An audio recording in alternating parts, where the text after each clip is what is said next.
The rain fell in sheets against the floor-to-ceiling windows of the penthouse, Seoul's lights blurring into watercolor streaks far below. Kang Min-Hyuk stood in his home office, reviewing quarterly reports with the same cold efficiency he applied to everything in his life, barely noticing the storm outside. At 32, he was exactly what his father had groomed him to be: the perfect CEO, the ideal heir, a man who put duty and business above everything else, including the wife who lived in the same house but might as well have been a ghost. In the kitchen, Yoon Seo-Jin stood at the counter preparing dinner, her movements practiced and precise. She had learned over 5 years of marriage exactly how Min-Hyuk liked his meals: medium-rare steak, simple salad, no unnecessary garnishes. She had learned a lot of things in 5 years: how to be invisible when he wanted silence, how to smile at business dinners when he barely acknowledged her presence, how to sleep alone in a king-sized bed night after night while her husband worked until dawn in his office, how to love someone who had never, not even for a moment, loved her back. At 28, Seo-Jin was nothing like the girl who had walked down the aisle 5 years ago, full of hope and quiet dreams. That girl had believed that arranged marriages could turn into love stories, that patience and devotion could win over even the coldest heart. That girl had been naive. The woman she had become understood the truth. Some people were simply incapable of loving you, no matter how perfectly you played the role of devoted wife. She set the table for two, knowing he probably wouldn't come out of his office until well past midnight, if at all. She had made this dinner every Wednesday for 5 years. It was one of the few routines they had, though calling it a routine implied he actually showed up with any consistency. Still, she prepared it. Still, she waited. Because that's what she did. She waited for a man who would never come, hoped for affection that would never materialize, loved someone who treated her like a particularly convenient piece of furniture. "Dinner's ready," she called out, her voice soft, not wanting to disturb him, but needing to fulfill her duty as a wife. There was no response. There never was. Seo-Jin stood in the doorway of his office, watching him work. He was handsome, devastatingly so, with sharp features and intense eyes that made people instinctively straighten up when he looked at them. His dark hair fell slightly across his forehead, and his expensive suit fit him perfectly, tailored to emphasize his broad shoulders and lean build. He looked like he belonged on the cover of a business magazine, which he had been several times. Korea's most eligible CEO, one headline had called him, apparently unaware or uncaring that he was married. Or maybe they knew and understood what Seo-Jin had learned. A wedding ring didn't make a marriage real. "Min-Hyuk," she tried again, slightly louder. "Dinner." He glanced up, his expression one of mild annoyance at being interrupted. "I'm busy. Eat without me." 4 words. That was more than she usually got. Seo-Jin nodded, her practiced smile in place, and returned to the dining room. She sat at the table set for 2 and ate alone, as she had countless times before. The steak was perfectly cooked. The salad was fresh. Everything was exactly right, and it didn't matter at all. After dinner, she cleaned up, packed his meal in the refrigerator for whenever he decided to eat, and retreated to the master bedroom. Not to sleep. She had learned that lying awake in the dark waiting for him was torture, but to practice. She pulled out her violin from the closet, the instrument she hadn't played in public for 5 years, and ran her fingers over the familiar wood. She had been a violinist once before the marriage, not famous, but promising. She had performed with small orchestras, had been on track for a solo career, had dreams that didn't revolve around being invisible in someone else's life. But when she married Min-Hyuk, his mother had made it clear. Wives of Kang family men didn't work. They supported their husbands, managed their homes, and appeared at social functions looking appropriately elegant and submissive. So Seo-Jin had given up her violin, or at least the public performance of it. She still played at night, when Min-Hyuk was locked in his office, when no one could hear her pour her grief into music. She played now, a melancholy piece that matched the rain outside, letting the bow dance across the strings, creating sounds that expressed everything she couldn't say. Loneliness, regret, the slow death of hope. The music filled the empty bedroom, and for a few moments she was someone again. Not just Mrs. Kang, the trophy wife who had failed to even be a proper trophy, but Yoon Seo-Jin, the violinist, the woman who had once believed her life would be full of music and meaning. When she finished, the silence that followed felt heavier than before. Seo-Jin put the violin away and pulled out the bottle of pills from her nightstand drawer. She'd been taking them for 6 months now, ever since the diagnosis. Stage 4 cancer. Inoperable. The doctor had said she had maybe a year, probably less. That was 6 months ago, which meant she likely had 6 months left, possibly less. She hadn't told anyone. Not her parents, who had arranged this marriage believing it would give their daughter security and status. Not her few remaining friends, who would insist she fight, get treatment, refuse to give up. And certainly not Min-Hyuk, who probably wouldn't even notice if she simply ceased to exist one day. What would be the point of telling him?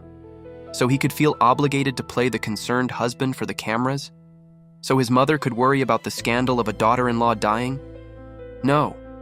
Seo-Jin had decided she would handle this the way she had handled everything else in her marriage, silently, without causing trouble, making herself as small and unobtrusive as possible.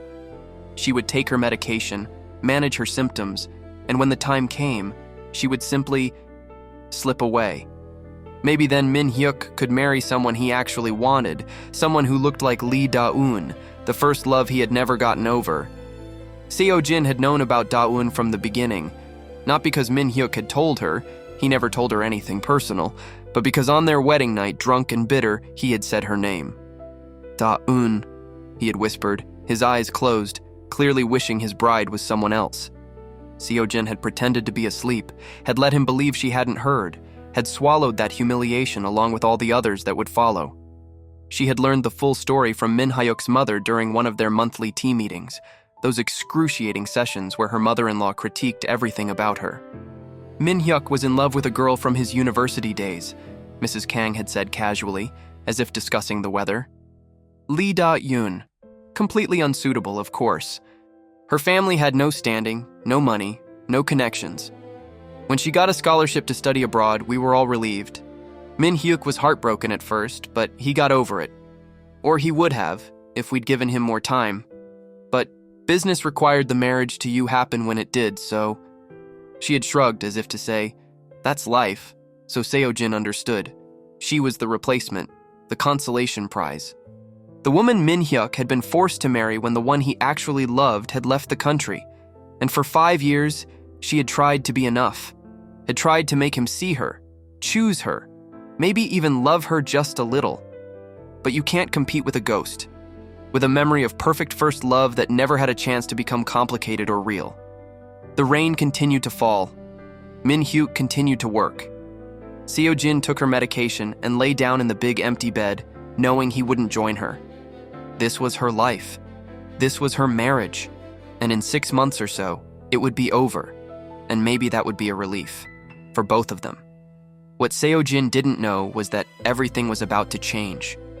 Because the next morning, Lee Da-eun returned to Seoul after 7 years abroad, and her reappearance would set in motion a series of events that would finally force Kang Min-Hyuk to see what had been right in front of him all along. Unfortunately for him, by the time he opened his eyes, it would be far too late.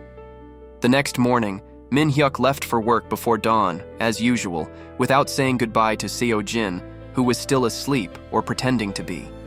She had learned it was easier to feign sleep than to face another morning of him leaving without a word, without even looking at her. She listened to his footsteps, the sound of his briefcase, the door closing, and then she was alone again. She got up slowly, the fatigue that came with her illness making every movement feel heavy. The medication helped, but it also made her tired, and she had to be careful not to show any symptoms when Min-Hyuk was around, which admittedly wasn't often. She went through her morning routine mechanically, shower, skincare, choosing an outfit that was elegant but not attention-seeking, applying subtle makeup that made her look healthy even when she felt like she was dying. Because that's what she was doing, slowly dying, and no one knew. Her phone buzzed with a message from her mother-in-law. Dinner party this Saturday. Dress code, formal. Do not embarrass the family. No greeting, no warmth, just a command. Seo-Jin sighed and typed back a dutiful, yes, mother, I'll be there. Another performance, another evening of standing next to Min-Hyuk while he networked, and she smiled vacantly. the perfect accessory wife. She spent the day doing what she always did, managing the house, meeting with the housekeeper, arranging flowers, reading books that she forgot as soon as she finished them because nothing really held her attention anymore. Everything felt distant, like she was watching her life from outside her body, like she was already becoming a ghost. In the afternoon, she had a doctor's appointment. She took a taxi, not wanting to bother Min-Hyuk's driver and risk questions about where she was going. The oncologist's office was across the city, deliberately chosen to be far from anywhere the Kang family might frequent. "Mrs. Kang," Dr. Park greeted her with the kind, gentle smile doctors used when the news was bad. "How are you feeling?" "Tired," Seo-Jin admitted, "but managing." They went over her test results, and Dr. Park's expression grew more serious. "The cancer is progressing faster than we hoped. I think we need to discuss more aggressive treatment options." "Chemotherapy, possibly." "No," Seo-Jin said firmly. "We've talked about this. I don't want aggressive treatment. I don't want to spend my last months being sick from chemo. I just want to continue as I am, with dignity, quietly. Mrs. Kang, with treatment, we might buy you more time." "More time for what?" Seo-Jin asked, not unkindly. "To continue living in a house where I'm invisible? To keep being married to someone who wishes I didn't exist?" "Doctor, I appreciate your concern, but I've made my decision. I want quality over quantity. However much time I have left, I want to spend it on my terms." Dr. Park looked at her with such sadness that Seo-Jin almost broke. Almost told someone the truth about her life, about how lonely she was, about how dying didn't scare her as much as continuing to live this half-life. But she held it together, smiled her practiced smile, and left with a new prescription and a heavy heart. On the way home, she made an impulsive decision. She stopped at a small cafe, the kind she used to frequent before the marriage when she was still herself. She ordered her favorite coffee, a vanilla latte with an extra shot, and sat by the window, watching people live their lives. Couples laughing together, friends deep in conversation. People who seemed real, alive, connected to each other in ways she had forgotten were possible. Seo-Jin? Yoon Seo-Jin? She looked up, startled. A man stood beside her table, familiar but changed by time. "Han Jae-sung," she said, recognizing her old friend from her music school days. "I can't believe it's you," Jae-sung said, his face bright with genuine happiness. "I haven't seen you since... God, it must be 5 years? Since your wedding?"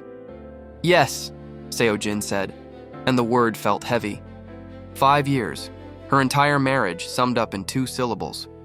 "Can I sit?" Jae-sung asked, and when she nodded, he joined her, his easy smile such a contrast to the cold formality she lived with daily. "You look... different. Still beautiful, but different. Are you okay?" The question, asked with such sincere concern, nearly broke her. When was the last time someone had asked if she was okay and actually wanted to know the answer? "I'm fine," she said automatically. "Just tired." "How are you? Still teaching?" They talked for an hour, and Seo-Jin felt something she hadn't felt in years. Seen. Jae-sung told her about his work as a music teacher, about his students, about the small orchestra he conducted on weekends. He asked about her violin, seemed genuinely sad when she said she didn't perform anymore. "That's criminal," he said. "You were so talented, Seo-Jin. The violin was part of your soul. How can you just stop playing?" "Marriage requires sacrifices," she said, the line she had been told so many times it felt like truth. "It shouldn't require you to sacrifice your soul," Jae-sung said quietly. Then, hesitantly, "Are you happy? In your marriage?" The question hung in the air between them. Seo-Jin should lie, should protect Min-Hyuk's reputation and the Kang family name. But she was so tired of lying, and what did it matter anyway? She was dying. The truth couldn't hurt her anymore. "No," she said simply. "I'm not happy. I don't think I've been happy since the day I said I do." Jae-sung's face filled with compassion. "I'm so sorry. I remember your wedding day. You looked beautiful, but there was something sad in your eyes. I told myself I was imagining it, but I wasn't, was I?" "No," Seo-Jin said. "You weren't." They sat in comfortable silence for a moment, and then Jae-sung said, I'm conducting a small concert next month. Nothing fancy, just a community orchestra playing at a local theater. Would you consider playing with us? Just once? For old time's sake?" Seo-Jin's heart leaped at the thought. To play in public again, to be a musician instead of just a wife, to remember who she used to be before she became invisible. "I don't know if I can." "Please think about it," Jae-sung said, pulling out a card. "Here's my number. Call me if you change your mind." "Seo-Jin, you're too talented to just disappear. Even if it's just one concert, you deserve to remember who you are." After he left, Seo-Jin sat with the card in her hand, feeling something dangerous stirring in her chest. Hope, rebellion, the urge to do something for herself just once, before the end came.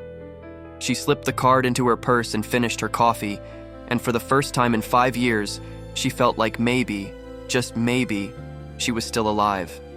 That evening, when Min-Hyuk came home, which itself was unusual, he rarely came home before midnight, he found Seo-Jin in the living room reading. He barely glanced at her, heading straight for his office, but then his phone rang. She heard his voice from the hallway, sharp with surprise. "Da-eun? You're back in Seoul? When did you—" "Yes, of course I want to see you. Tomorrow? Perfect. I'll make time." Seo-Jin's hands tightened on her book. Lee Da-eun. The ghost that haunted their marriage was back.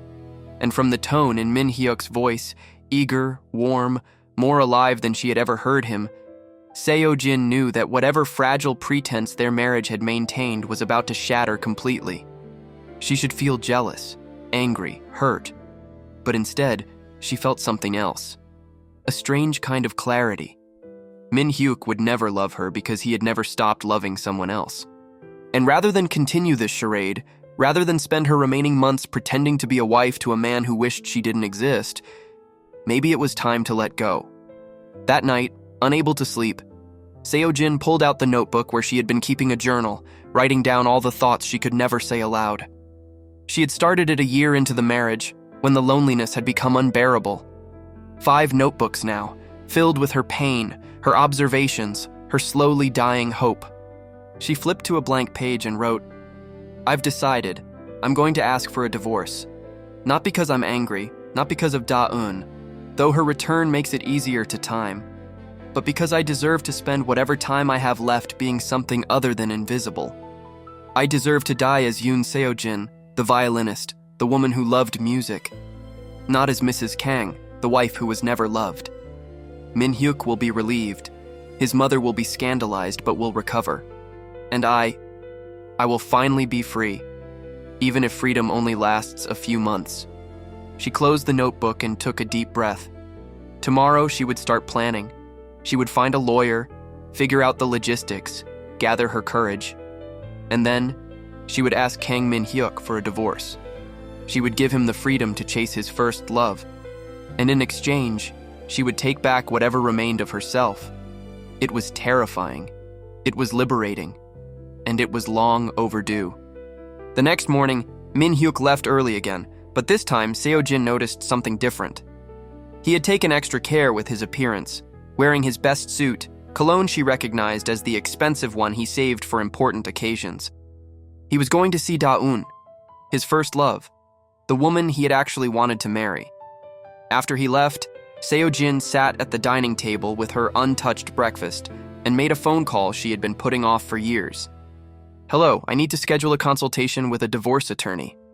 The process was surprisingly simple. The attorney, a sharp-eyed woman named Kim Mi-ra, listened to Seo-Jin's situation without judgment. "Do you have grounds for divorce?" she asked. "Infidelity? Abuse? Neglect," Seo-Jin said quietly. "Emotional abandonment. 5 years of being invisible in my own marriage. Is that grounds enough?" Attorney Kim looked at her with understanding. "In Korea, it can be, especially if we can document a pattern of behavior. Do you have any evidence? Text messages? Witnesses? Anything that shows the marriage broke down?" Seo-Jin thought about the 5 notebooks filled with her observations, her pain, her documentation of every lonely dinner, every business trip where he never called, every family gathering where he spoke to everyone but her. "Yes," she said, "I have evidence." "Good. Now, about assets. The Kang family is wealthy. You'll be entitled to... I don't want money, Seo-Jin interrupted. I don't want anything except my freedom. He can keep everything. I just want out. Attorney Kim raised an eyebrow. Mrs. Kang, I understand you're hurt, but you deserve compensation. You've been married for 5 years. Under Korean law, I'm dying, Seo-Jin said flatly, and the words hung in the air. I have maybe 6 months. I don't need money or property or revenge. I just need to spend whatever time I have left as myself, not as his wife. Attorney Kim's professional demeanor cracked slightly, compassion flooding her face. I'm so sorry. Does your husband know? No, and I don't want him to know. He'll only stay out of obligation, and I can't bear that. I'd rather he think I'm leaving him for ordinary reasons, irreconcilable differences, whatever, not because I'm sick. That's remarkably selfless of you. Most people in your situation would use it as leverage. Seo-Jin smiled sadly. I've spent 5 years loving someone who doesn't love me back. I don't want his pity love to be my final experience of marriage. I want to leave with dignity.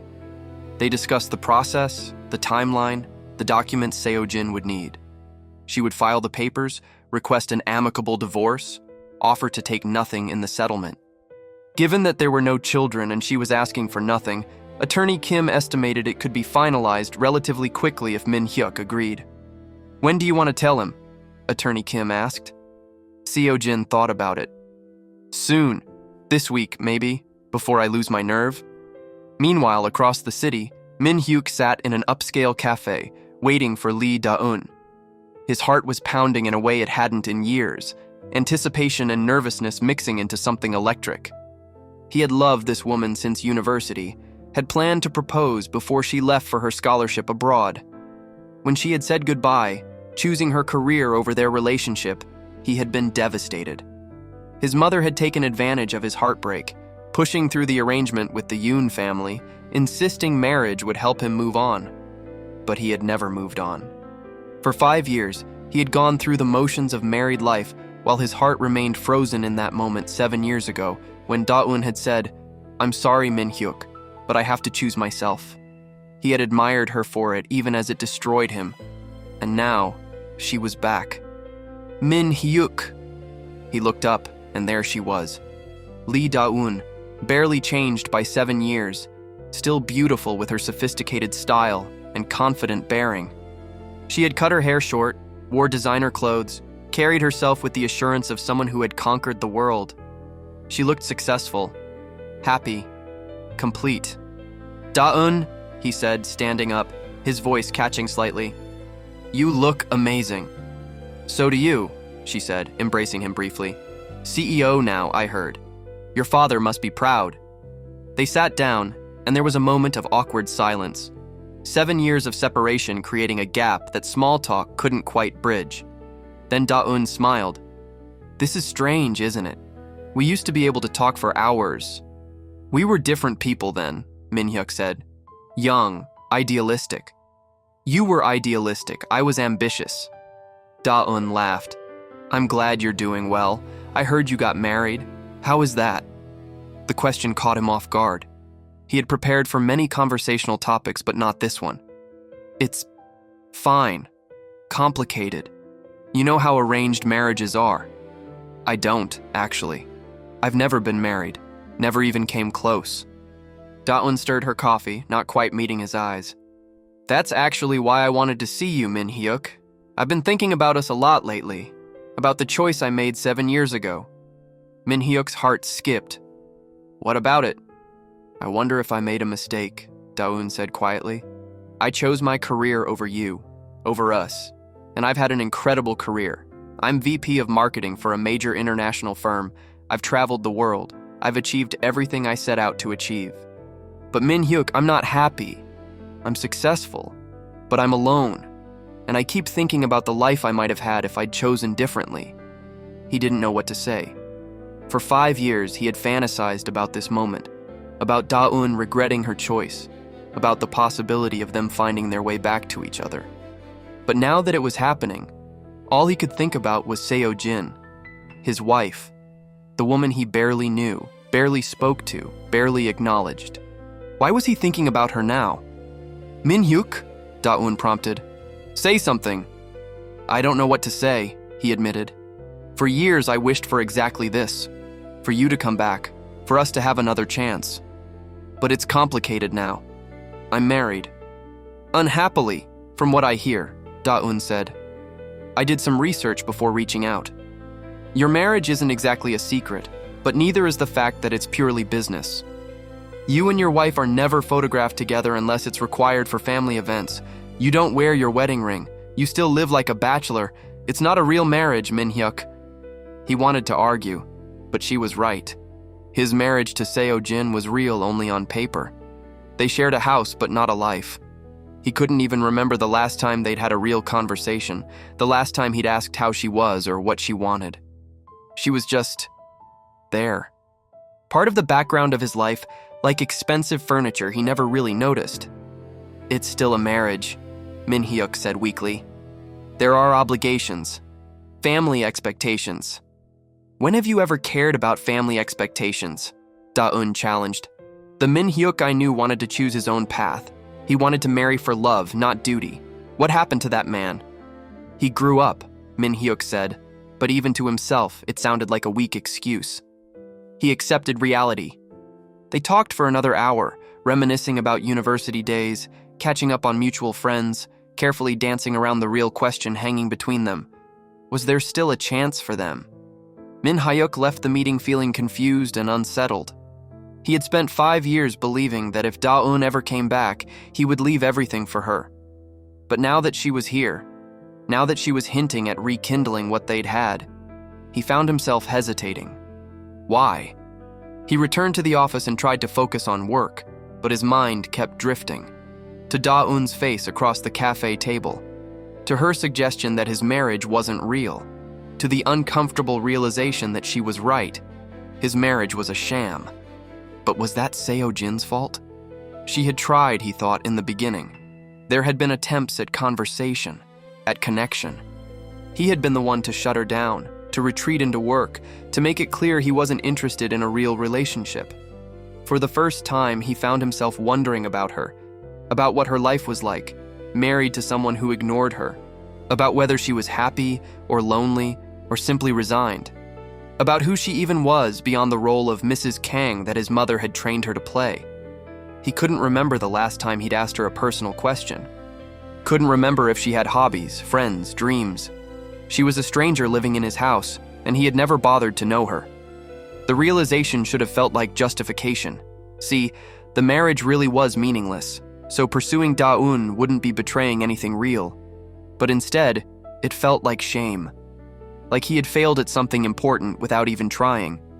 When Min-Hyuk finally came home that night, earlier than usual, around 10, he found Seo-Jin in the living room. She was dressed nicely, as if she had been waiting for him, and there was something different about her expression. Not the usual careful neutrality, but something more determined. Min-Hyuk, she said, standing up. We need to talk. Something about her tone made him uneasy. Can it wait? I've had a long day. No, she said firmly, and he was startled by the steel in her voice. It can't wait. I've been waiting for 5 years. I'm done waiting. He sat down slowly, suddenly nervous. What's going on? Seo-Jin took a deep breath, and he noticed her hands were shaking slightly. I want a divorce. The words hung in the air between them. Min-Hyuk stared at her, processing. What? A divorce, Seo-Jin repeated, her voice steadier now. I want to end our marriage. I've already consulted with an attorney. I'm prepared to file the papers. I don't want money or property or anything complicated. I just want out. Min-Hyuk felt like he'd been hit by a truck. Where's this coming from? Did something happen? Seo-Jin laughed, a bitter sound. Did something happen? Min-Hyuk, nothing has happened. That's the problem. We've been married for 5 years and nothing has happened. We're strangers who share an address. You don't love me. You've never loved me. I'm tired of pretending that's acceptable. I've never mistreated you, he started. No, you haven't, Seo-Jin agreed. You've been perfectly civil, perfectly polite. perfectly indifferent. Do you know how many real conversations we've had in 5 years? Can you tell me one thing about me that you actually know? My favorite color? My birthday? What I do all day while you're at work? Anything?" He opened his mouth and closed it again. He couldn't answer any of those questions. He had no idea. "That's what I thought," Seo-Jin said. "I'm not angry, Min-Hyuk. I'm just done. I'm done being invisible. I'm done living half a life. I deserve more than this, and honestly, so do you.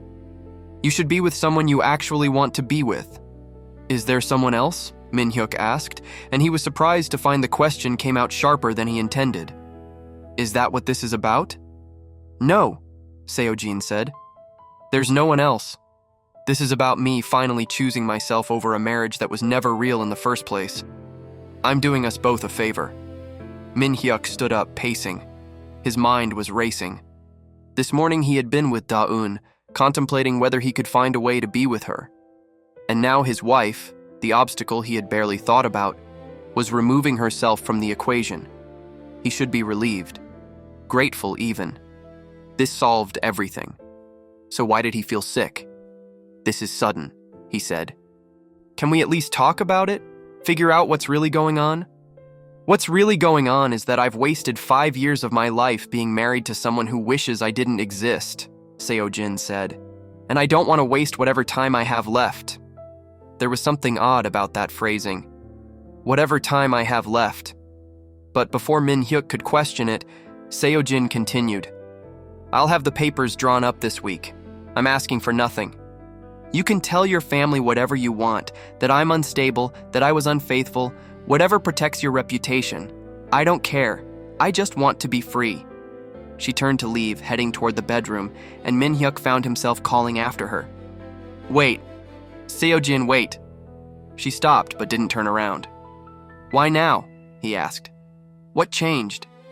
Seo-Jin was quiet for a long moment. Then she said, so softly he almost didn't hear, "I finally realized that hoping you might love me someday was killing me. And I'm done dying for someone who doesn't even see me." She went into the bedroom and closed the door, leaving Min-Hyuk standing alone in the living room, his world suddenly upside down. His wife wanted a divorce. Da-eun wanted to rekindle their relationship. He should be happy. This was what he had wanted, wasn't it? To be free of this arranged marriage, to have a chance with the woman he'd actually loved. But all he could think about was Seo-Jin's face when she'd said she was done dying for him. The pain in her voice. The way her hands had shaken even as she'd stood up for herself. For 5 years, he had barely looked at her. And now that she was walking away, he was suddenly, desperately aware of her. It made no sense. He didn't love her. He barely knew her. But the thought of her leaving, of her being free to find someone who would actually appreciate her, filled him with something that felt uncomfortably like panic. Min-Hyuk spent the night in his office, unable to work, unable to think straight. At dawn, he made a decision. He would talk to Seo-Jin again, try to understand what was really happening. They had been married for 5 years. Surely they owed it to each other to at least try to fix things before throwing it all away. He wasn't ready to let her go? Not yet. Not without understanding why that terrified him so much. The next morning, Min-Hyuk woke up on the couch in his office, disoriented and exhausted. He had barely slept, his mind churning through everything Seo-Jin had said. When he finally emerged, she was already up, dressed elegantly as always, making breakfast in the kitchen as if nothing had happened. "Seo-Jin," he said, his voice rough from lack of sleep. "About last night, there's nothing to discuss," she said calmly, not looking at him. "I've made my decision. The attorney will contact yours this week. Everything will be handled professionally and quickly." "I don't want a divorce," Min-Hyuk said, and as the words came out, he realized he meant them. "I think we should try to work on the marriage. Go to counseling, maybe. Take some time to actually get to know each other." Seo-Jin finally turned to look at him, and her expression was unreadable. "Why? Why?" Min-Hyuk repeated, confused by the question. "Yes, why? Why do you suddenly care about our marriage now when you've ignored it for 5 years? What changed between yesterday morning and this morning?" Min-Hyuk struggled to answer. Because the truth was complicated. Because Da-eun's return had made him think about choices and regrets. Because watching Seo-Jin stand up for herself had made him see her as a person for the first time. Because the thought of her leaving terrified him in a way he didn't understand. "I realize I've been a terrible husband," he said finally, "and I want a chance to do better." "No," Seo-Jin said simply. "No." Min-Hyuk was stunned.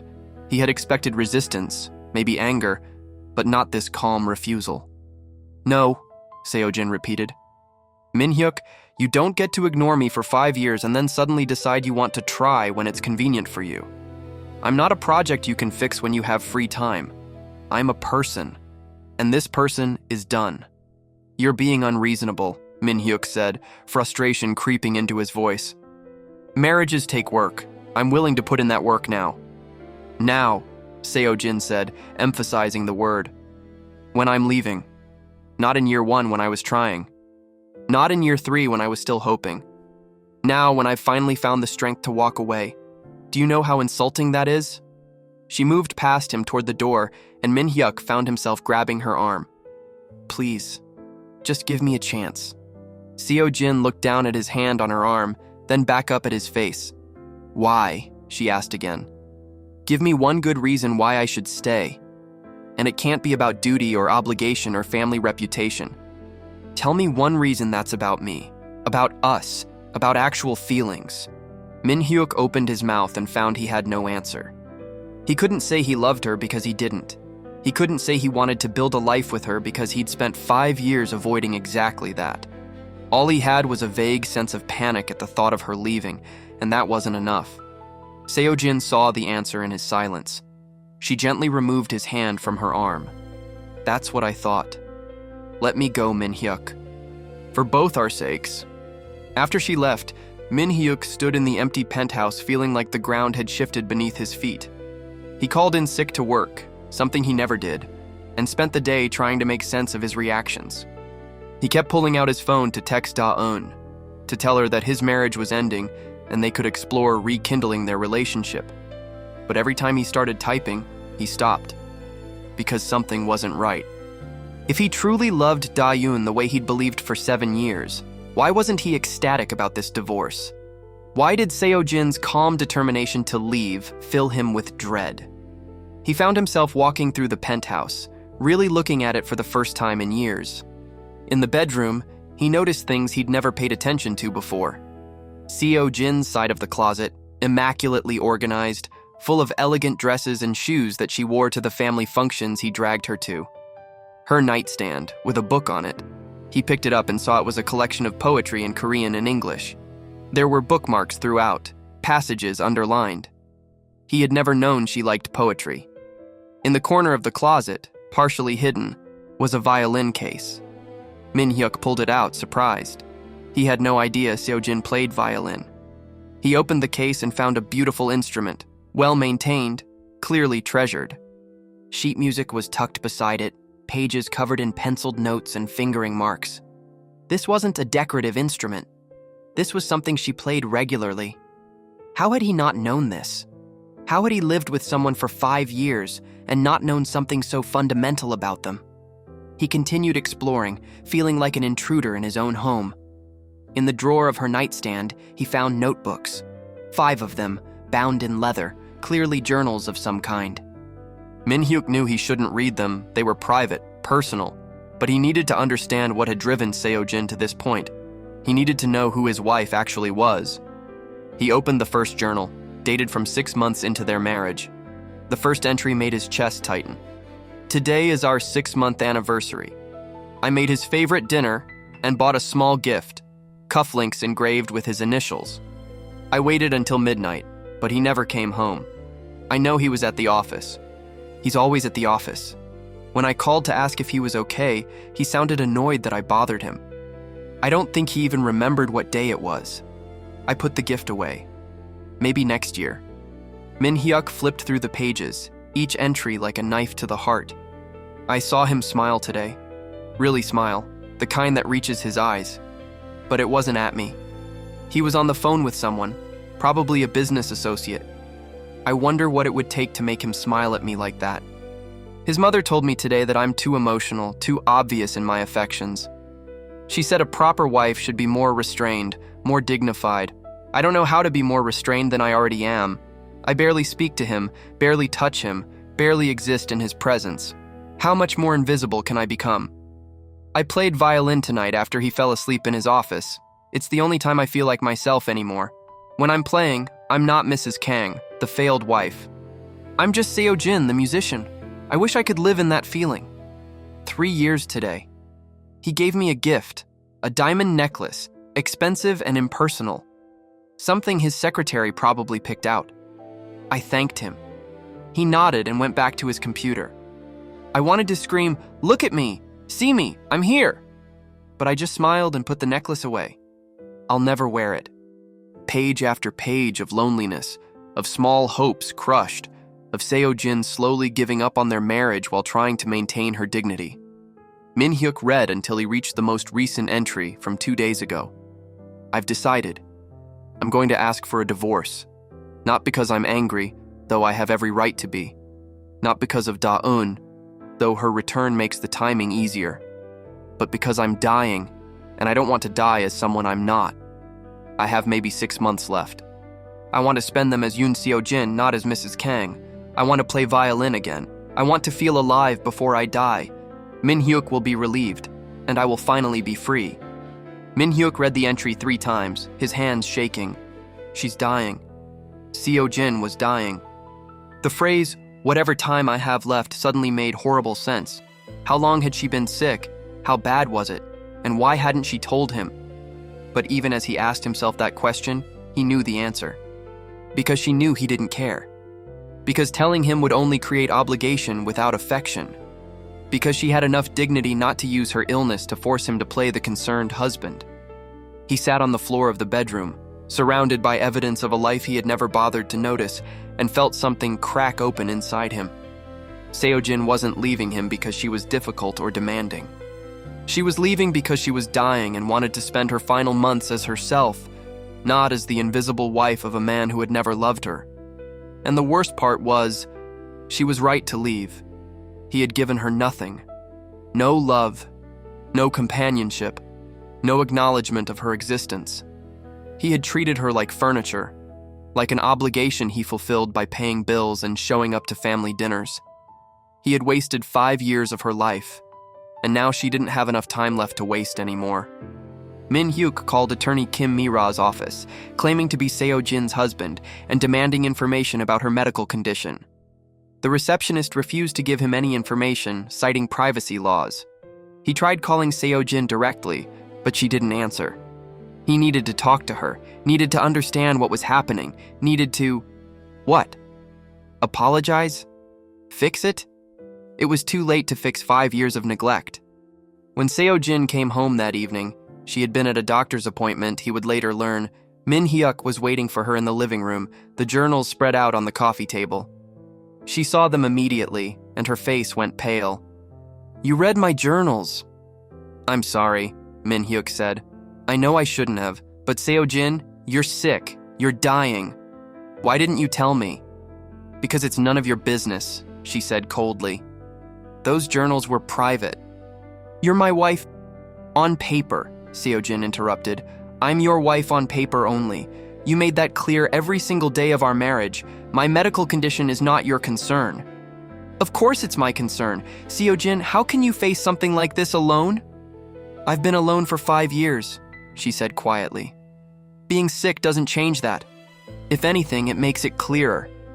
I don't want to spend my last months being pitied by someone who never loved me. I'd rather be actually alone than alone next to you." The words hit Min-Hyuk like physical blows. "I can help. We can get the best doctors, the best treatment." "I don't want treatment," Seo-Jin said. "I've made my choice. I want quality of life over quantity.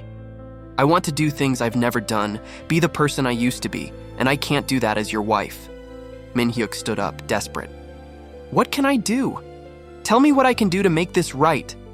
Seo-Jin looked at him with such sadness that he felt it in his bones. "You can let me go. You can give me a divorce quickly and quietly. You can let me have these last months on my terms. That's all I want from you, Min-Hyuk. Your absence, your permission to be free. I don't want to give you a divorce, Min-Hyuk said, and he was surprised to hear his voice break. I want to be here for you. I want to take care of you. Why? Seo-Jin asked, the same question she'd asked before. Out of guilt? Obligation? Because it's suddenly convenient to play the caring husband now that there's a deadline? I don't want any of that.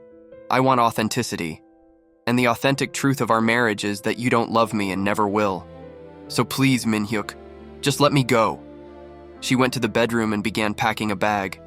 Min-Hyuk followed, watching helplessly as she gathered clothes, toiletries, her journals, her violin. Where are you going? He asked. A hotel for now. Then I'll find an apartment. Somewhere small, somewhere I can be myself.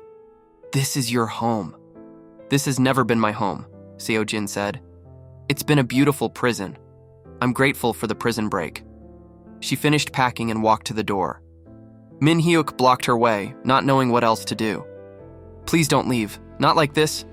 Let's talk. Really talk. Seo-Jin looked up at him, and for the first time since he'd known her, she didn't bother hiding her pain. Min-Hyuk, do you know what the worst part of loving you was? It wasn't that you didn't love me back. It was that you didn't even see me enough to decide whether I was worth loving. I could have been anyone. I could have been a cardboard cutout of a wife, and you wouldn't have noticed the difference. That's what I can't forgive. Not that you didn't love me, but that you never even tried to know me. I want to know you now, Min-Hyuk said desperately. I want to try now. Now that I'm dying? Now that there's a tragedy to make it meaningful? No, Min-Hyuk. I don't want your guilt, love. I don't want to be your redemption arc. I want to spend whatever time I have left being someone in my own right, not just a dying wife you're trying to save your conscience through. She gently pushed past him and opened the door. Min-Hyuk watched her leave, every instinct screaming at him to stop her, but knowing he had no right. She was right about everything. He had ignored her, dismissed her, treated her existence as background noise in his life. And now that she was finally walking away, now that he was finally paying attention, it was too late. After Seo-Jin left, Min-Hyuk sank to the floor in the empty penthouse and realized he was crying. When was the last time he'd cried? He couldn't remember. Maybe not since Da-eun had left 7 years ago. But these tears felt different. These tears were for someone who had been right in front of him all along, someone he had failed completely, someone who was dying and he had wasted all their time together. His phone buzzed. A text from Da-eun. Dinner tomorrow? We have a lot to talk about. Min-Hyuk stared at the message, at the possibility it represented. A week ago, this text would have been a dream come true. But now, all he could think about was Seo-Jin's face as she'd walked out the door. The pain in her eyes. The violin case slung over her shoulder. The journals full of loneliness she'd endured because of him. He texted back, I can't. I'm sorry. I need to figure some things out. Da-eun's response came quickly. Is this about your wife? Min-Hyuk thought about how to answer. Then he typed, Yes, I think it always should have been. He set the phone down and picked up one of Seo-Jin's journals, the one she'd kept during their first year of marriage. He started reading from the beginning, and with each entry he got to know the woman he'd married. Her thoughts, her fears, her dreams, her love of music and poetry, her kindness, her patience, her slowly breaking heart. By the time he finished all 5 journals, dawn was breaking outside the windows. Min-Hyuk sat surrounded by evidence of his failure as a husband, as a human being. But he also sat with a strange new feeling growing in his chest. Not love, not yet, but something like recognition, like seeing someone clearly for the first time and being awed by what you'd missed. Yoon Seo-Jin was remarkable, and he had never noticed. But maybe it wasn't too late. She had said she had 6 months. That meant 6 months to try to make amends, to show her she was seen, to give her something other than neglect. Not because he expected her to stay married to him, not to ease his guilt or play the hero, but because she deserved it. Because in whatever time she had left, she deserved to be valued by the man who had promised to honor her. Min-Hyuk made a decision. He would give Seo-Jin the divorce she wanted.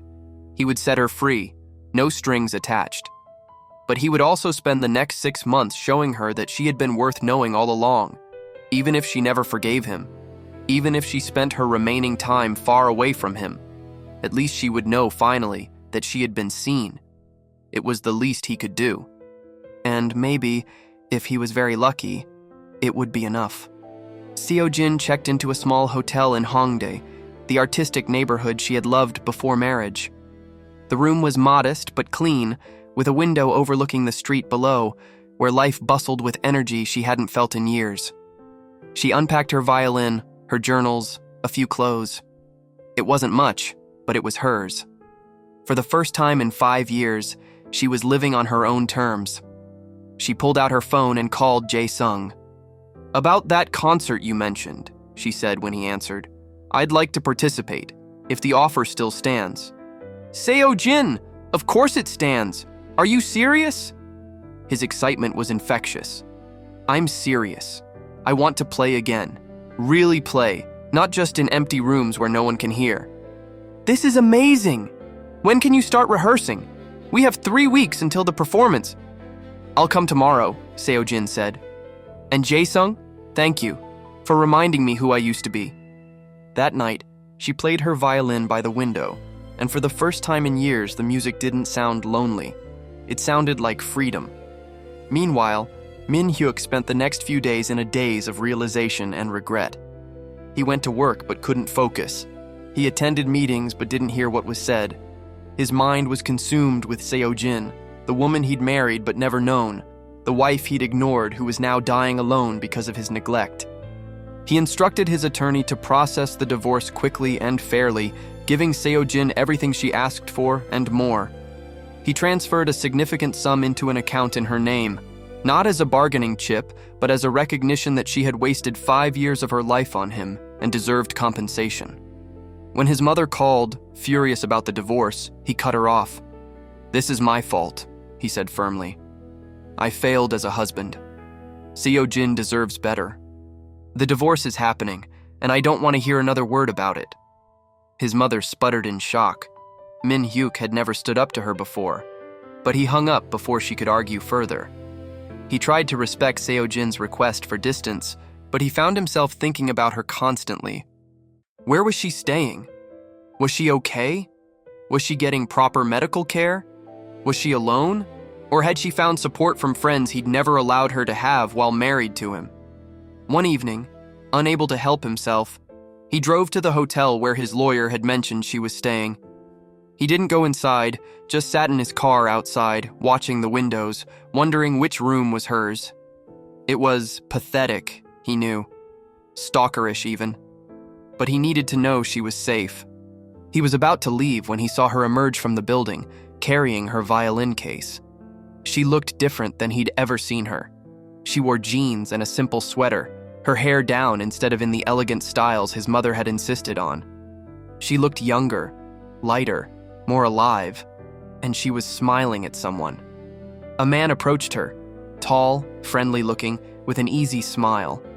They embraced, and Min-Hyuk felt something sharp twist in his chest. Jealousy, possessiveness, irrational feelings for a woman he had no claim to, a wife he had driven away through his own negligence. He watched as they walked down the street together, talking animatedly. Seo-Jin laughed at something the man said, a real laugh, bright and genuine. Min-Hyuk had never heard her laugh like that, had never seen her look so unguarded and happy.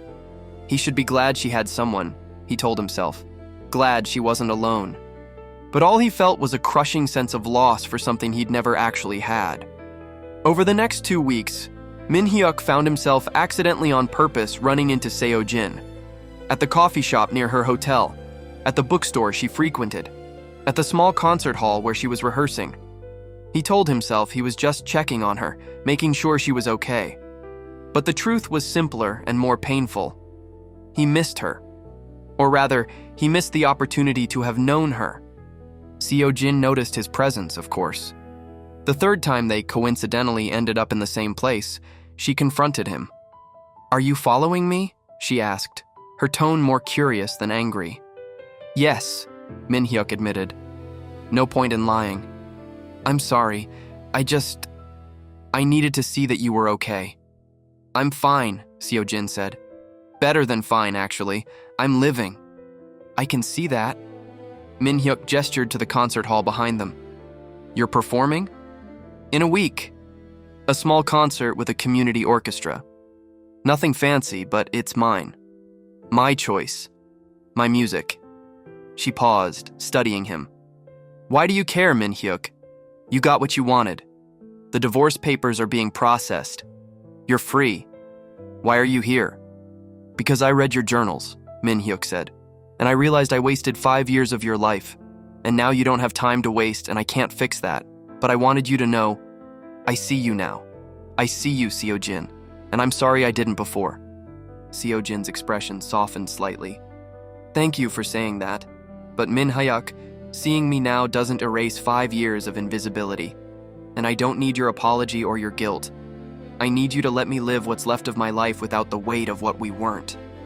I know, Min-Hyuk struggled to articulate the turmoil inside him. Can I come to your concert? I'd like to hear you play. Seo-Jin considered this. Why? Because in 5 years of marriage, I never asked what you cared about, what you loved, what made you who you are. I'd like to know now, even if it's too late, even if it doesn't matter. It is too late, Seo-Jin said gently. And it doesn't matter. But yes, you can come. The concert is next Saturday at 7. Don't come backstage afterward, just listen, and then let me go. Min-Hyuk agreed and Seo-Jin walked away, back to her rehearsal, back to the life she was building in the margins of her dying. Min-Hyuk returned to his empty penthouse and realized with startling clarity that he was in love with his wife. Not the wife he'd ignored for 5 years, but the woman he was finally seeing, the musician who poured her soul into violin strings, the writer who filled journals with beautiful, heartbreaking observations, the person who had enough grace to forgive him even when he didn't deserve it. He was in love with Yoon Seo-Jin, and it was the worst timing possible because she was dying and he'd already lost his chance. The night of the concert, Min-Hyuk arrived early and sat in the back row of the small theater. The audience was modest, mostly local residents and friends of the performers. Nothing like the grand concert halls where famous musicians played.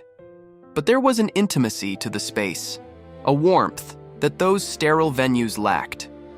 When the orchestra took the stage, Min-Hyuk saw Seo-Jin immediately. She was in the first violin section and she looked radiant. The man from before, Jae-sung, Min-Hyuk had learned, was conducting.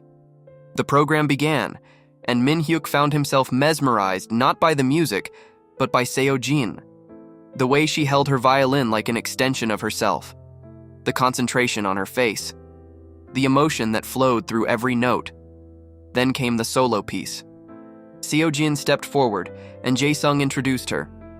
Our next piece is a solo performance by Yoon Seo-Jin, a remarkably talented violinist who is gracing us with her return to the stage after a 5-year absence. She'll be playing Meditation from Thais by Massenet. The theater fell silent. Seo-Jin raised her violin and began to play. The music was achingly beautiful, filled with longing and sorrow, and something that transcended words. Min-Hyuk felt tears streaming down his face and didn't bother to wipe them away.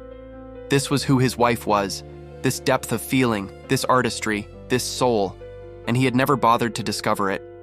When the piece ended, the audience erupted in applause. Seo-Jin bowed, smiling genuinely, and Min-Hyuk saw her wipe away tears of her own. But these were happy tears, tears of accomplishment and release, not the quiet, hidden tears she'd cried alone in their marriage. After the concert, Min-Hyuk waited outside despite her request not to come backstage. When Seo-Jin emerged, surrounded by friends and well-wishers, she saw him immediately. She said something to the group and walked over. You stayed, she said. I couldn't leave without telling you. That was incredible. You're incredible. And I'm so sorry, Seo-Jin. Not just for missing tonight, but for missing all of it. 5 years of you being this remarkable person, and I was too blind to see. Seo-Jin smiled sadly. I appreciate that. But Min-Hyuk, your seeing me now doesn't change anything. I'm still dying. You still spent 5 years not loving me. Recognizing your mistake doesn't erase it. I know. I'm not asking for forgiveness or another chance. I just needed you to know that you were worth knowing, that you are worth knowing, that whoever you were and whoever you become and whatever time you have left, you're extraordinary.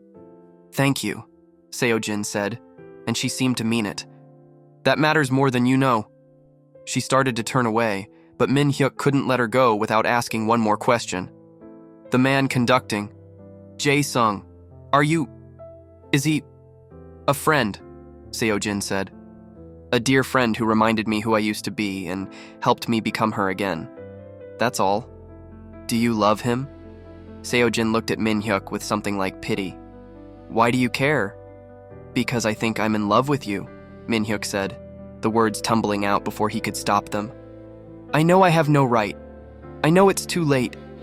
But I needed you to know. I'm in love with you, Seo-Jin. With your music and your words and your grace and your strength. With everything about you that I was too stupid to see before. Seo-Jin stared at him, and for a moment he saw a flash of the young woman who had walked down the aisle 5 years ago, full of hope. Then her expression closed off. No, you're not, she said firmly. You're in love with guilt. You're in love with the idea of redemption. You're in love with the tragedy of dying wife that makes for a good story. But you're not in love with me, Min-Hyuk. You don't even know me. I've read every word in your journals. Reading about someone isn't knowing them, Seo-Jin interrupted. Knowing someone is being there through the mundane moments, the boring days, the difficult conversations. It's choosing them over and over again when there's no tragedy to make it meaningful. You had 5 years to know me and you chose not to. Now that there's a deadline, now that it's dramatic, you think you love me. But you don't. You love the idea of being the husband who realizes too late. It's romantic. It's tragic. But it's not real. Her words hit him like a physical blow because somewhere deep down, he feared she was right. Was he truly in love with her? Or was he in love with the drama, the chance for redemption, the romantic tragedy of it all? I don't know what's real anymore, Min-Hyuk admitted. All I know is that losing you feels like losing something essential. And I never even had you to begin with. You're right, Seo-Jin said. You didn't. And now it's too late. The divorce will be final in 2 weeks. After that, we'll have no connection. You can move on with your life. Maybe reconnect with Da-eun, since that's what you really wanted all along. I don't want Da-eun, Min-Hyuk said desperately. You want absolution, Seo-Jin said. And I can't give you that. I can't be your redemption arc. I have too little time left to spend it helping you feel better about yourself. I need to live, Min-Hyuk, really live. And I can't do that with you haunting me, trying to make up for 5 years in 6 months. She turned and walked back to her friends, leaving Min-Hyuk standing alone outside the concert hall. He watched her laugh and talk with people who had actually been there for her, who had seen her for who she was. He had no place in that circle, no right to intrude. He went home to the empty penthouse and realized Seo-Jin was right about everything. He was in love with the tragedy, with the chance to be the reformed husband who realized his mistake before it was too late. But that wasn't love. That was narcissism wrapped in romantic packaging. Real love would have been seeing her 5 years ago. Real love would have been asking her about her day, her dreams, her fears. Real love would have been noticing she played violin, reading poetry, gave up her career for him. Real love would have been choosing her every day when it wasn't dramatic or tragic or meaningful. He had failed, completely and utterly, and no amount of last-minute realization could change that. Min-Hyuk pulled out his phone and looked at Da-eun's last message, still unanswered. She had moved on, he learned, started dating someone successful and attentive. She didn't need him to complete her life, and Seo-Jin didn't need him either. She had built a life in 2 weeks that was fuller and richer than anything he'd offered her in 5 years. He was truly alone, and for the first time, he understood what Seo-Jin had felt all those years. The loneliness of being invisible to the one person who was supposed to see you. The ache of loving someone who didn't love you back. The slow death of hope. He deserved this loneliness. It was his penance, and he would carry it for the rest of his life. But even as he accepted that, Min-Hyuk made one final decision. He would respect Seo-Jin's wishes and stay away. He would sign the divorce papers without contest. He would not make her final months about him, or his guilt, or his belated realization. He would let her be free, truly free, to live and die on her own terms. It was the least he could do, and the most. 2 weeks later, the divorce was finalized. Min-Hyuk signed the papers in his attorney's office, and just like that, 5 years of marriage ended with the stroke of a pen. He was no longer Seo-Jin's husband. She was no longer his wife. They were strangers again, just as they'd always been. He kept his distance as promised, but he couldn't help hearing about her through mutual acquaintances. She had moved into a small apartment near Hongdae. She was performing regularly with Jae-sung's orchestra. She had reconnected with old friends from music school. She was, by all accounts, happy. Happier in these final months than she'd been in 5 years of marriage. That knowledge should have made him glad, and part of him was. But the other part, the selfish part, grieved for what could have been if he'd been a better man. 3 months after the divorce, Min-Hyuk received an unexpected call. It was from Jae-sung. "Mr. Kang? This is Han Jae-sung. I'm a friend of Seo-Jin's." Min-Hyuk's heart immediately began racing. "Is she okay? Did something happen?" "She's not doing well," Jae-sung said carefully. "The cancer has progressed faster than expected. She's been hospitalized, and..." He paused. "She's asking for you." "She's asking for me?" Min-Hyuk couldn't believe it. "Why?" "I don't know. She just said there's something she needs to tell you. Can you come to Seoul National University Hospital? Room 403. Min-Hyuk was already grabbing his keys. "I'm on my way." He drove to the hospital in a blur, his mind racing with fear and confusion. Why would Seo-Jin ask for him now? They were divorced. She had made it clear she wanted nothing to do with him. Had something changed? When he reached room 403, he hesitated at the door. He could hear voices inside, medical staff, maybe friends. He knocked softly and pushed the door open. The room was filled with flowers and cards, evidence that Seo-Jin had people who loved her, who were there for her in these final days. And in the hospital bed, looking impossibly fragile, was Seo-Jin. She had lost weight, her face gaunt, her skin pale. But her eyes were still bright, still alert. "Min-Hyuk," she said, her voice weak but steady. "You came." "Of course I came." He approached the bed slowly, unsure of his welcome. "Jae-sung said you wanted to see me." "Yes. There's something I need to tell you. Something I should have said before."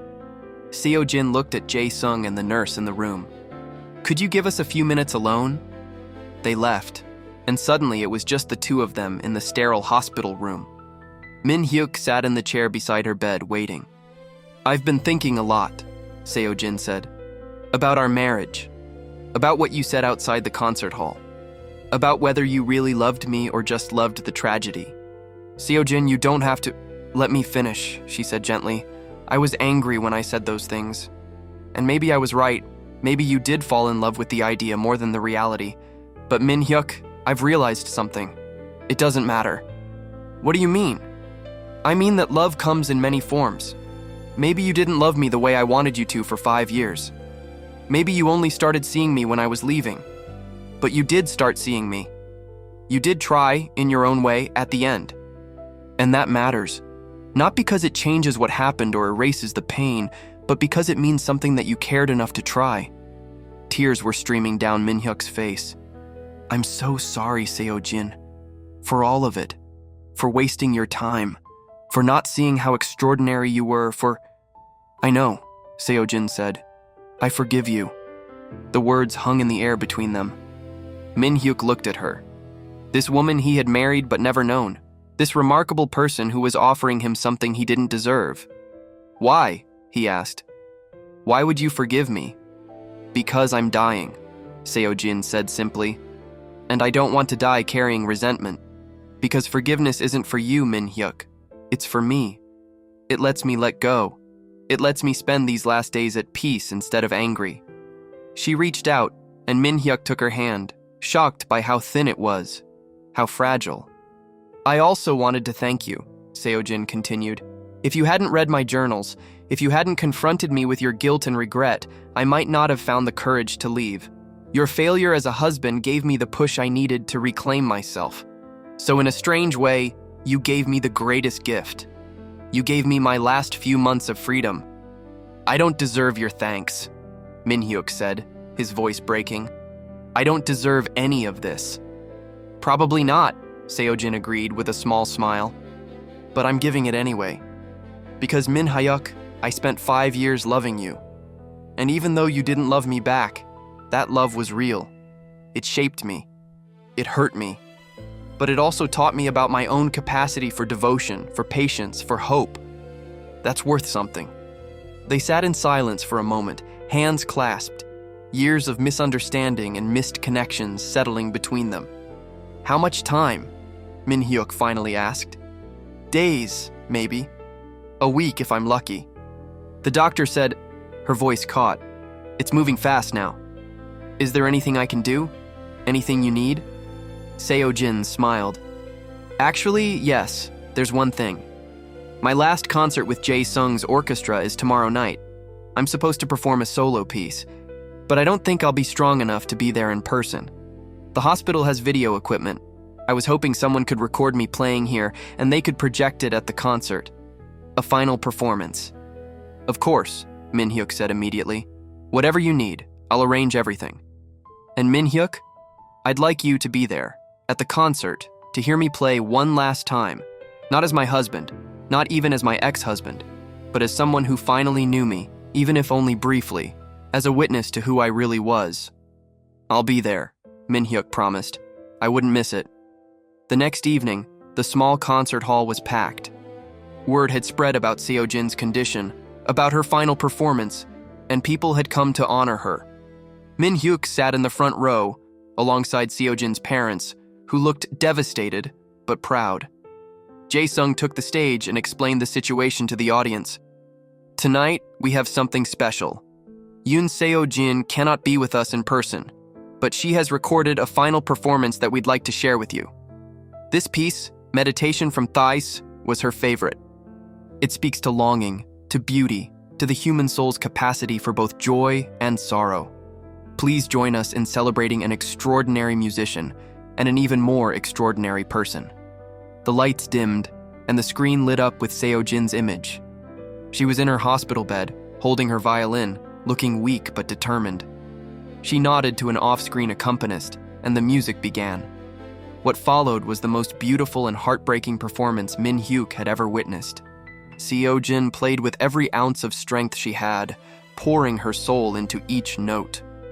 You could see the effort it took, the way she had to pause occasionally to breathe, the trembling in her hands. But you could also see the joy on her face, the peace, the sense of completing something important. As the music swelled and soared, filling the concert hall with its achingly beautiful melody, Min-Hyuk understood something profound. This was who Seo-Jin truly was. Not the quiet, invisible wife who had moved through his house like a ghost, but this passionate, gifted, deeply feeling person who could take her pain and transform it into something transcendent. When the piece ended, there was a moment of absolute silence. Then the entire audience rose in a standing ovation, many of them crying openly. On the screen, Seo-Jin lowered her violin and smiled, a smile of pure contentment. She had done it. She had reclaimed herself. She had ended her life on her own terms. After the concert, Min-Hyuk went to the hospital. He found Seo-Jin sleeping, the effort of performing having exhausted her completely. Jae-sung was there, sitting vigil. That was incredible, Min-Hyuk said quietly. She was incredible. She always has been, Jae-sung said. Some people just needed to start paying attention. The words weren't accusatory, just factual. Min-Hyuk nodded, accepting the truth in them. Thank you, Min-Hyuk said. For being there for her, for helping her remember who she was, for giving her these last months of happiness. She gave that to herself, Jae-sung said. I just provided the opportunity. Seo-Jin was always strong enough to claim her own life. She just needed to believe it. Min-Hyuk sat with them through the night, watching Seo-Jin sleep peacefully, her violin case beside the bed. Nurses came and went, checking monitors, adjusting medication. Her parents arrived in the early hours of the morning, and they all maintained their vigil together. As dawn broke, Seo-Jin stirred. She opened her eyes and looked around at the faces surrounding her, her parents, Jae-sung and Min-Hyuk. She smiled weakly. "You're all here," she whispered. "How did I get so lucky?" Her parents took her hands, crying softly. "We love you so much, sweetheart," her mother said. "We're so proud of you." "I love you too," Seo-Jin said. "Thank you for everything. For supporting me. For letting me be myself at the end." She looked at Jae-sung next. "Thank you for the music. For reminding me who I was. For giving me back my voice." "It was an honor," Jae-sung said, his voice thick with emotion. Finally, her eyes found Min-Hyuk. "And thank you for letting me go. For signing the divorce papers without a fight. For giving me the freedom to live these last months as myself. That was the kindest thing you ever did for me." Min-Hyuk couldn't speak, tears choking him. He just nodded, holding her gaze. "Don't carry guilt," Seo-Jin said to him. "What happened between us wasn't entirely your fault. I could have left sooner. I could have demanded more. I chose to stay invisible. We were both complicit in the failure of our marriage. So forgive yourself, Min-Hyuk, and live better, love better, with whoever comes next." "There won't be anyone next," Min-Hyuk said. "Not after you." Seo-Jin smiled. "Yes, there will. And when you meet her, really see her from the beginning. Don't make her wait 5 years to be noticed. Promise me." "I promise," Min-Hyuk said. Seo-Jin closed her eyes, looking peaceful. "I'm tired now. So tired. But it's okay. I did everything I wanted to do. I played my music. I found my voice. I forgave. I was free." Her voice was getting weaker. "That's more than most people get. I'm grateful." They sat with her as her breathing grew slower, shallower. The monitors beeped steadily, then less steadily. The doctor came in, checked her vital signs, and gave them a sympathetic look. "It won't be long now." As the sun rose fully outside the hospital window, painting the sky in shades of gold and pink, Yoon Seo-Jin took her last breath. She died surrounded by people who loved her, having spent her final months as herself, having reclaimed her identity and her joy. She died as she had wanted to, free. The funeral was beautiful. Hundreds of people came, former students from her music school days, members of the orchestra, neighbors from her apartment building, people whose lives she had touched in her brief time of freedom. Min-Hyuk sat in the back. Not family, not even really a friend, just a man who had finally learned to see what he'd been missing. Jae-sung gave the eulogy, speaking about Seo-Jin's talent, her grace, her transformation in those final months. "She taught us that it's never too late to reclaim yourself," he said. "That freedom is a choice we make every day. That living authentically, even for a short time, is worth more than a lifetime of pretending." After the service, as people were leaving, Seo-Jin's mother approached Min-Hyuk. "She wanted you to have something," she said, handing him a package. She left instructions. "This is for you." Min-Hyuk opened it with shaking hands. Inside was a leather journal, new and unused, and a letter in Seo-Jin's handwriting. "Dear Min-Hyuk, if you're reading this, I'm gone. I hope my death was peaceful and that I got to play one last time. I hope I died as myself, not as the invisible wife I was for so long. I'm giving you this journal because I think you need it. You need to write your own story now. Not the story of the husband who realized too late, but the story of the man who learned from his mistakes and became better. Fill this journal with observations, with connections, with attention to the people around you. Notice them, see them, value them while you have time. Don't wait for tragedy to make you pay attention to the beauty and worth of ordinary people living ordinary lives. I forgave you, Min-Hyuk. Now you need to forgive yourself. Not by forgetting, but by doing better. By being the husband to someone else that you couldn't be to me. By seeing the next woman who loves you before she becomes invisible. Thank you for the last few months, for respecting my wishes, for letting me go, for showing up at my concerts, for being there at the end. It meant more than you know. Be happy, Min-Hyuk. Live fully, love completely. And remember that the greatest tragedy isn't dying young, it's living a long life without ever truly living. With gratitude and forgiveness, Seo-Jin P.S. The violin I played in my final performance, I left it to you, not so you can display it as a memorial, but so you can donate it to a music school, to a young student who will play it and love it and make beautiful music with it. Let it continue to sing, even after I can't. That's how I want to be remembered. Not as silent and invisible, but as music that continues long after the musician is gone. Min-Hyuk stood in the cemetery long after everyone else had left, holding the journal and the letter, crying for the woman he had lost twice, once through his own negligence and once through death. But through his tears, he also felt something else: gratitude, purpose, a determination to honor her memory by becoming the kind of man she had believed he could be. He went home to the empty penthouse, but this time the emptiness felt different. Not like loneliness, but like possibility. Like a blank page waiting to be filled with a better story. Min-Hyuk opened the new journal and wrote his first entry. Today I buried my ex-wife, Yoon Seo-Jin.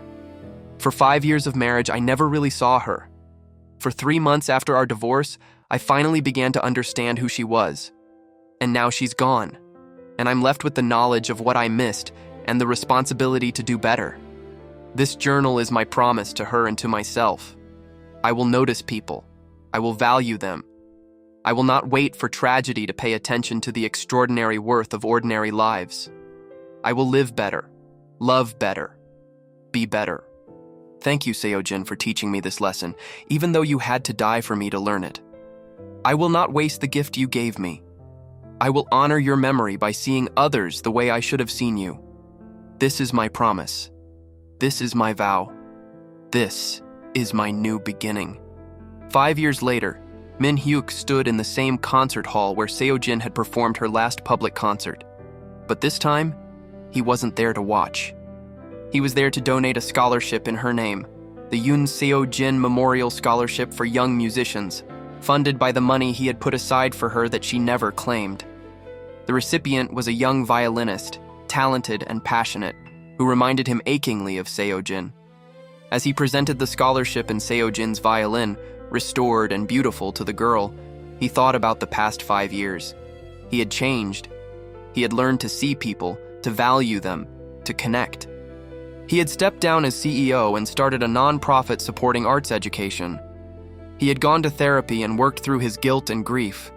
He had volunteered, made friends, built a life that was about more than work and obligation. And he had loved again. Not a replacement for Seo-Jin, never that, but a woman who was remarkable in her own right, who he had seen from the first moment, who he chose every single day not because of tragedy or drama, but because she was worth choosing. They had married last year, and this time, Min-Hyuk showed up. He paid attention. He asked questions. He noticed. Because Seo-Jin had taught him, finally, what love really meant. Not grand gestures or tragic realizations, but daily attention. Consistent seeing. Choosing someone over and over again in the mundane moments, not just the dramatic ones. As the young violinist played Seo-Jin's violin for the first time, the familiar melody of meditation from Thais filling the concert hall, Min-Hyuk closed his eyes and smiled. Seo-Jin's music continued. Her legacy continued. And he, the husband who had failed her so completely, was doing his best to honor her memory by being the kind of man she had believed he could become. It wasn't redemption. Redemption was impossible. But it was growth. It was change. It was a life lived with intention and attention and love. And maybe, just maybe, wherever Seo-Jin was, she could see that he had learned her lesson. That he was finally, truly living. That he was paying attention to the remarkable worth of ordinary people. That he was seeing, and that was the best memorial he could give her. Not grief or guilt or eternal mourning, but a life well lived, inspired by the woman who had taught him, through her death, how to truly live. The music swelled and soared, filling the hall with its beauty. And Min-Hyuk, eyes closed, hands clasped, whispered 2 words that carried everything: gratitude, sorrow, hope, and love. Thank you. Thank you, Yoon Seo-Jin, for being extraordinary even when no one was watching. Thank you for teaching him to see. Thank you for forgiving him when he didn't deserve it. Thank you for the gift of your final months, your final lessons, your final grace. Thank you. The wife he never loved had taught him everything about love. And though she was gone, her lesson remained, lived out every day in how he treated people, how he connected, how he saw the worth in every human being he encountered. She was invisible no longer. In his memory, in this scholarship, in the violin that would make music for generations, in the life he now lived with intention and attention, in all of these ways, Yoon Seo-Jin lived on, seen, valued, remembered, loved, finally truly completely loved.